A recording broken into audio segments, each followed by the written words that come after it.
Hello everyone, welcome to fifth episode of news of verses. हर week की तरह इस वीक में मैं कुछ अमेजिंग अपडेट्स लेकर आया हूं, जहां इस वीक एमसीयू एंड डीसीयू दोनों से ही कुछ अमेजिंग अपडेट्स जानने को मिले हैं, जैसे James Gunn as new DC studio CEO, Shang-Chi in Ant-Man Quantumania movie, MCU versus DCU crossovers and many more amazing updates मैं इस वीडियो में आपको देने वाला हूं। तो अगर इन सारी डिटेल्स को मिस नहीं करना चाहते हैं तो वीडियो को एंड तक जरूर देखना। So without wasting any more time, चलिए खोलता हूं मैं अपने इंफॉर्मेशन का पिटारा।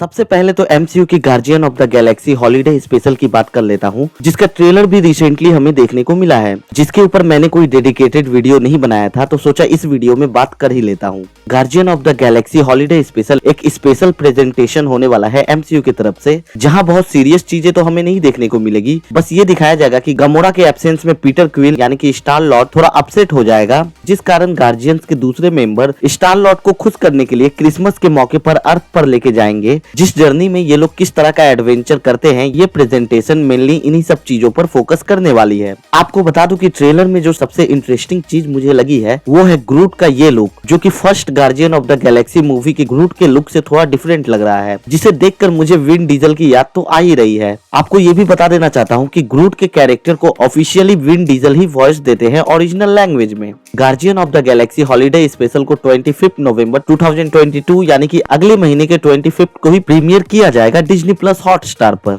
अगली अपडेट है एमसीयू के विजन के कैरेक्टर से रिलेटेड। जी हाँ, बीते वीक बहुत स्ट्रॉन्ग रूमर्स निकल कर आ रही है। डेडलाइन वालों की माने तो विजन क्वेस्ट नाम का एक सीरीज प्लान किया जा रहा है एमसीयू में विजन के कैरेक्टर को लेकर, जहां विजन के कैरेक्टर की स्टोरी लाइन दिखाई जाएगी कि वो अपनी याददाश्त को कैसे वापस गेन कर पाता है। आपको बता दो कि वांडा विजन शो में हमें ये दिखाया गया था कि विजन की जितनी भी पुरानी मेमोरी है वो उसे खो चुका है, तो ऐसा हो सकता है कि इस सीरीज में विजन की मेमोरी को वापस लाने की ही जर्नी को दिखाया जाए। वैसे विजन क्वेस्ट नाम की 1986 में भी हॉलीवुड की मूवी आई थी, लेकिन इस शो का उस मूवी से कोई कनेक्शन नहीं है। इसके अलावा मार्वल कॉमिक्स के वेस्ट कोस्ट एवेंजर्स के कॉमिक्स में एक स्टोरी आर्क का नाम भी विजन क्वेस्ट ही था, जिस कॉमिक्स में भी विजन की मेमोरी इरेज हो गई थी, जिस कॉमिक्स में वांडा की कैरेक्टर भी देखने को मिली थी। तो जी हाँ, ऐसा हो सकता है कि इस शो में भी हमें वांडा की कैरेक्टर देखने को मिल सकती है। बट फिलहाल तो एमसीयू में वांडा के कैरेक्टर की डेथ दिखा दी गई है मल्टीवर्स ऑफ मैडनेस मूवी में, लेकिन हम सबको पता है कि वांडा जैसी कैरेक्टर की डेथ एमसीयू वाले ऐसे नहीं दिखा सकते हैं, तो डेफिनेटली वो रिटर्न कर सकती है।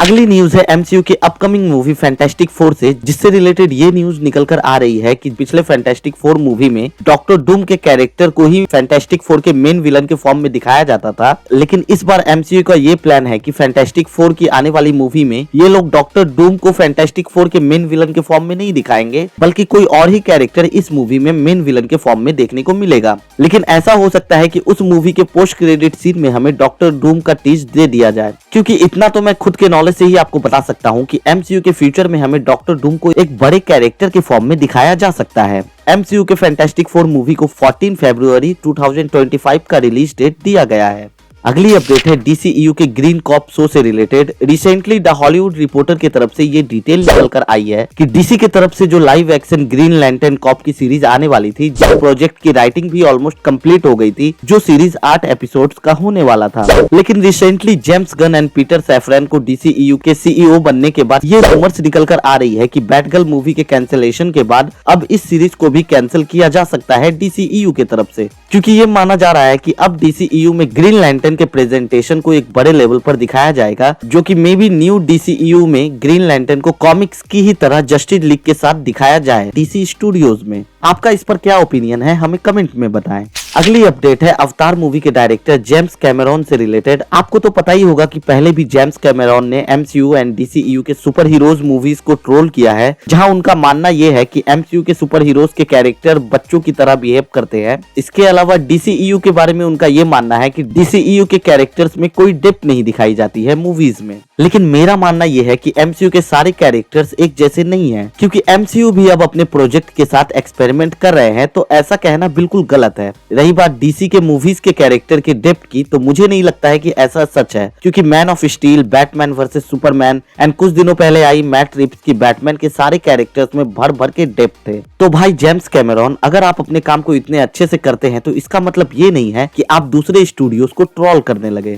अगली अपडेट है black panther Wakanda forever movie के अर्ली रिव्यू से रिलेटेड। जी हाँ, black panther Wakanda forever movie का अर्ली रिव्यू निकल कर आ रहा है, जहाँ बहुत सारे क्रिटिक्स को ये मूवी अच्छी लगी है तो कुछ क्रिटिक्स को ये मूवी अच्छी नहीं भी लगी है एंड कुछ क्रिटिक्स इसे एक एवरेज मूवी बता रहे हैं। लेकिन इस अर्ली रिव्यू से जो सबसे इंटरेस्टिंग चीजें बाहर निकल कर आई है वो ये है कि इस मूवी के post credit scene and mid credit scene को ये लोग काफी पसंद कर रहे हैं। यहाँ तक कि ब्लैक पैंथर वकांडा फॉरएवर के मिड क्रेडिट सीन के बारे में ये कहा गया है कि यहाँ कुछ ऐसा दिखाया गया है जो कि फैंस को बहुत ज्यादा सरप्राइज करने वाला है, जिसे सुनकर मैं तो बहुत ज्यादा एक्साइटेड हो गया हूँ इस मूवी के लिए। एंड पता नहीं क्यों ऐसा मुझे लगता है कि इस मूवी के मिड क्रेडिट सीन में शायद डॉक्टर डूम के कैरेक्टर को दिखाया गया होगा, क्योंकि पिछले दिनों बहुत स्ट्रॉन्ग रूमर्स ये भी सुनने को मिल रही थी कि इस मूवी में हमें डॉक्टर डूम का कैरेक्टर मिड क्रेडिट सीन में या पोस्ट क्रेडिट सीन में अपना अपीयरेंस देता हुआ दिखेगा। वेल, ये मूवी आपको 11 नवंबर 2022 यानी कि अगले महीने ही थिएटर्स में देखने को मिलने वाली है।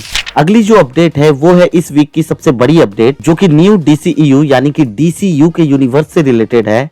जी हाँ, वार्नर ब्रोस एंड डिस्कवरी के न्यू CEO डेविड जैसलव ने DCEU के यूनिवर्स की सारी रिस्पॉन्सिबिलिटीज जेम्स गन और पीटर सैफरॉन के कंधे पर डाल दिया है, क्योंकि उन्हें ही DCEU का CEO यानी कि क्रिएटिव हेड बना दिया गया है, जो कि एक बड़ी एंड ऑसम अपडेट है। आपको बता दूं कि अब DCEU को DCU कहा जाएगा। मेरे हिसाब से ये बहुत ऑसम डिसीजन है डेविड जैसलव का, क्योंकि जेम्स गन एक ऐसा नाम है जिसकी क्रिएटिविटी हमने गार्जियन ऑफ द गैलेक्सी के मूवी सीरीज में एंड सुसाइड स्क्वाड के मूवीज में देख रखी है, जिस न्यूज से रिलेटेड ये फैन थ्योरीज भी आने लगी। अब फ्यूचर में हमें DCU वर्सेस MCU के क्रॉसओवर्स देखने को मिल सकते हैं, क्योंकि जेम्स गन एक ऐसा बंदा है जिसके कनेक्शंस DCU एंड MCU दोनों ही स्टूडियोज में काफी अच्छे हैं। मैं अपनी ओपिनियन दूं तो अगर ऐसा कुछ पॉसिबल हुआ तो वो एंटरटेनमेंट के इंडस्ट्री में सबसे बड़ा क्रॉसओवर माना जाएगा।